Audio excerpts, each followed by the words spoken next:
If you're even a casual wrestling fan, you've probably heard of the Curse of the Von Erichs. It's one of the most infamous true wrestling tales. The Von Erichs were a wrestling dynasty from Texas that were among the brightest stars in the business in the early 80s. There were 5 wrestling Von Erich brothers: Kevin, Kerry, David, Mike, and Chris. And they were the sons of Fritz Von Erich, himself a former villain turned babyface, known for his signature move, the Iron Claw. He raised his boys to be champions, but by the early 90s, 4 of the 5 brothers were dead. Sean Durkin's The Iron Claw is a riveting account of the rise and fall of this wrestling dynasty. Unusually for us here on JoBlo Originals, we're going to do 2 reviews of the film in this video. One for the more casual viewer, and another from our resident wrestling diehard, Travis Hopson, which will immediately follow this one. Now, given that this is a movie and not a documentary, some artistic license has been taken, most noticeably in the fact that one of the brothers, Chris, is actually not in the film, in perhaps an attempt to make the film a little bit more focused, and perhaps even a little less grim. But of course, it's still a pretty heartbreaking tale, and I'll admit, it had me pretty choked up by the end of the film, which is unusual for me. Zac Efron stars as Kevin Von Erich, the most stable of the brothers, and a journeyman wrestler who was often overlooked by his father in favor of his flashier siblings. To anyone who ever dismissed Efron as a lightweight, which would have been a mistake, by the way, this will be the movie that forever changes their minds. His performance here is nothing short of incredible. The physical transformation itself is a sight to behold, with him having the body of Arnold Schwarzenegger in this. He sports an insane amount of bulk, but it's his vulnerability that rules the day, particularly when he's paired with Lily James, who plays Kevin's eventual wife Pam.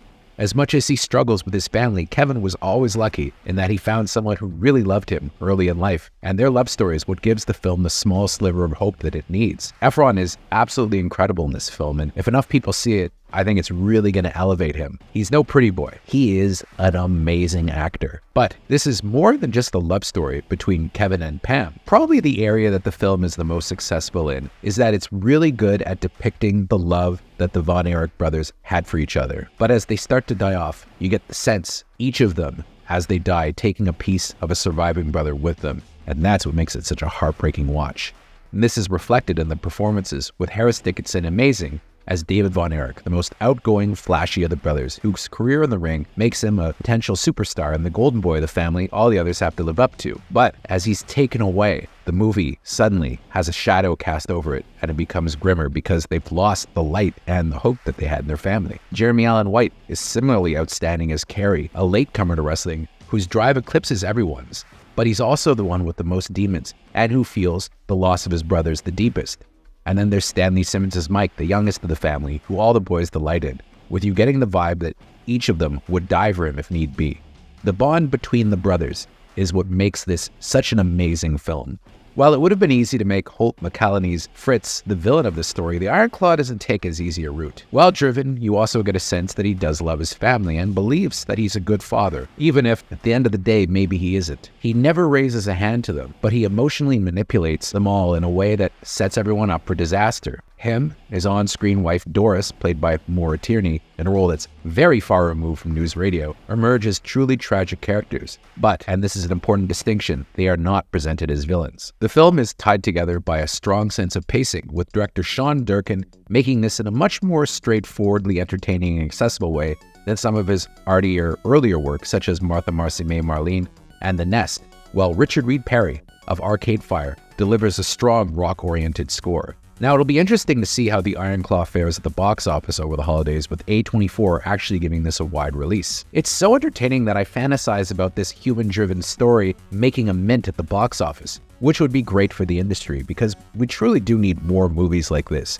Movies that have big hearts and don't take their audience's intelligence and empathy for granted. But no matter what happens, it's among the most affecting films I've seen in recent memory. Simply put, it broke my heart. I absolutely loved it. It raced by. I can't wait to see it again. And I give it a 10 on 10, which some may scoff at. But hey, when all is said and done, it's movies like this and The Holdovers that are going to be the classics that I return to again and again in years to come. But don't take my word for it. Here's our resident wrestling fanatic, Travis Hopson, with his take on the film, but from a wrestling fan's perspective.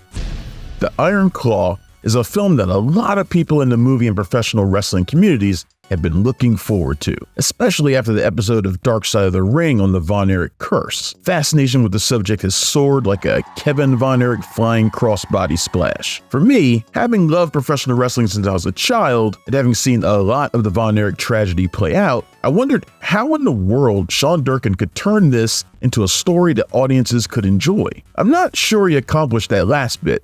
Don't get me wrong, The Iron Claw is an incredible film, a harrowing, bittersweet exploration of brotherhood, legacy, and family obligation in one of the most cutthroat, secretive, and isolated professions in the world. Zac Efron and Jeremy Allen White packed on the muscle to play brothers Kevin Von Erich and Kerry Von Erich, the latter a natural athlete who later spent some time in the then WWF. That muscle helps them endure the physical rigors of the squared circle, but it also acts as something of an emotional armor against the enduring pressure of the Von Erich patriarch, Fritz Von Erich, played with taskmaster-like toughness by Holt McElhenney. Fritz comes from a generation of wrestler where men were men, and you proved yourself by never getting injured and being tougher than the other guy. Wrestling might be quote-unquote fake, but the injuries are real, and the physical grind is unparalleled. Joining Efron and White in the stellar cast are Harris Dickinson as David Von Erich, considered the most gifted all-around star of the family, as well as newcomer Stanley Simons as Mike Von Erich. A soulful artist at heart, Mike is no match for the bruising demands by Fritz, who ranks his sons by who his favorite is, and Mike always down at the bottom. Not to be ignored, the women in the boys' lives are given ample screen time to show their lives outside of wrestling.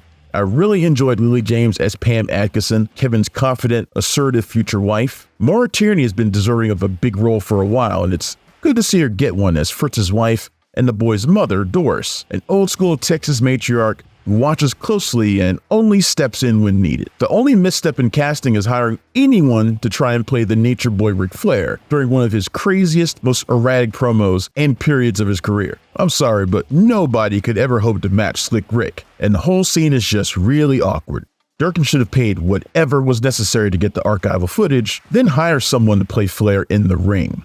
It's clear that Durkin is a true wrestling fan himself, and you can see it in the way he shoots the action. No offense to Darren Aronofsky and some other directors I've seen do wrestling movies, but they have a tendency to just point the camera and let moves happen. But wrestling is about more than just suplexes and drop kicks. It's about style and storytelling as well. In particular, world-class championship wrestling was a different product than the WWF or NWA. You can't shoot it the same way either. This was Texas wrestling, and it was scrappy, bordering on barroom brawling. The Von Erichs were like rock stars, and they brought a bit of flash and sizzle to the ring. But when it got down to it, they could each hold their own in a fight. Durkin expertly captures the differences between each of the brothers, both outside of the ring and inside of it. Those differences would fade away when they were together. They truly complemented one another in just about every way. Of course, the Iron Claw has to eventually get to the Von Erich curse and the series of tragedies that tore them all apart. Durkin makes some choices to lessen the blow on audiences, but it's a series of deaths, all sudden and shocking, that'll punch you right in the heart. What makes it worse is how tightly the brothers would lean on one another for support in those times, only for it to not be enough. But Durkin also shows that the Von Erichs relied on each other during the happy times as well. The Von Erichs stuck together to the end. Durkin's exploration of unique family structures, seen in both Martha, Marcy, May, Marlene, and The Nest, continues to be a theme he's expert at. I was lucky enough to attend the Iron Claw's world premiere in Dallas, Texas, surrounded by local family and friends who knew the Von Erich story better than anyone. Kevin Von Erich, the sole remaining brother, was also there. It was a special moment to see this powerful film and to have it do the Von Erichs proper justice. While it's not the kind of thing one watches to lighten the mood, the Iron Claw is ultimately a hopeful look at the enduring bonds of family. Professional wrestling always takes more than it gives to those who are part of that world, but the Von Erichs continue to carry on.